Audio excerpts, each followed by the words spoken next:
Quixar looked over the documents handed to him regarding a newly discovered species that identified itself as humanity. They had met with ambassadors from the shell, and a general exchange of information had been agreed to. Nothing too groundbreaking so far. The shell had encountered many other species and been able to create bonds that lasted even to this day. The problem, though, was that he had been given pages upon pages of gobbledygook. "Are these a human-specific script?" Quixar asked his assistant. "Hard to say, sir," his assistant stuttered. "Our ambassador spoke of them having a decent ability to convey information in person," he quickly added. Quixar tapped his chin in thought. "Perhaps they are a species with many languages, like the Vestari," he pondered aloud. "Maybe it'll be quicker to speak to a human directly. They can clear up any misunderstanding and maybe even offer a way to translate what they have provided," his assistant offered. "Yes, that seems to be the best option. Hopefully they didn't send us this indecipherable nonsense in bad faith," Quixar said, nodding to his assistant. "Sir?" The assistant tilted his head in confusion.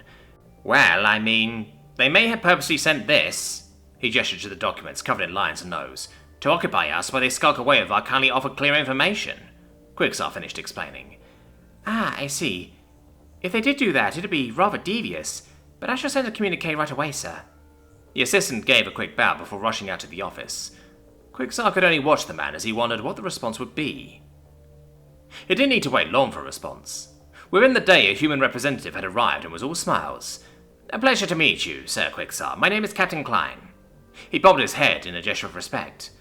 "Well met, Sir Klein. We were hoping you could aid us with these." Quixar gestured to what was becoming a truly mountainous pile of documents. "We requested your assistance as the information you provided us is in a form we cannot comprehend," Quixar explained. "Odd. The information we received from you is being translated by our computers already," Klein explained with a confused expression. Calmly walking over, he looked over the pages piled up. Quixar closely observed the humans' expressions. He was sure the humans would say it was a simple script, and they would offer some way to translate it. Only he didn't. Quixar watched the man's brows furrow, as he was bewildered. "That's odd," he muttered. "Pardon, Sir Klein?" Quixar asked. "Well, I can't make heads nor tails of this," he answered. "I saw what we sent, and it wasn't this." "So it is indecipherable," Quixar added. "Well, no, it can be deciphered. I'm just wondering why it's all in binary," he asked aloud. "Binary?" Quixar repeated. "Yes, ones and zeros.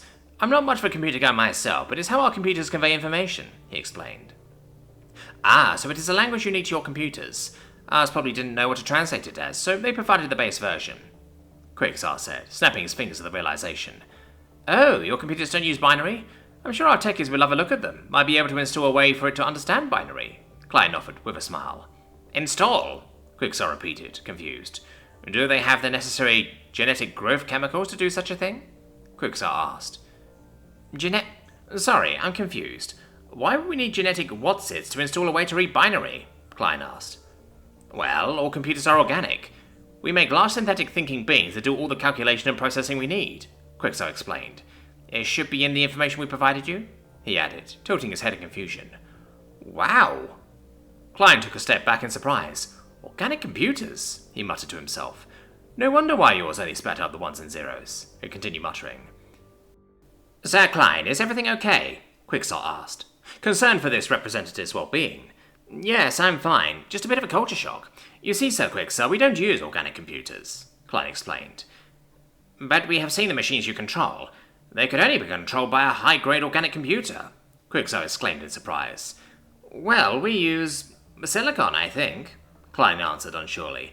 "As I said, I'm not a techie, so not 100% on that." "You use inorganic computers?" Quixar asked, even more shocked than Klein had been. "Such a thing is deemed impossible. Only that which is living can deign to think." "Well, I have a friend that put it like this. Humans went out and tricked a rock into thinking," Klein explained. Quixar was speechless. He was aware these humans were a different sort from what they had met thus far, but to be able to make a thinking machine out of rocks was beyond absurd. But the proof was already in front of him. The only thing he could think to do at this very moment was laugh.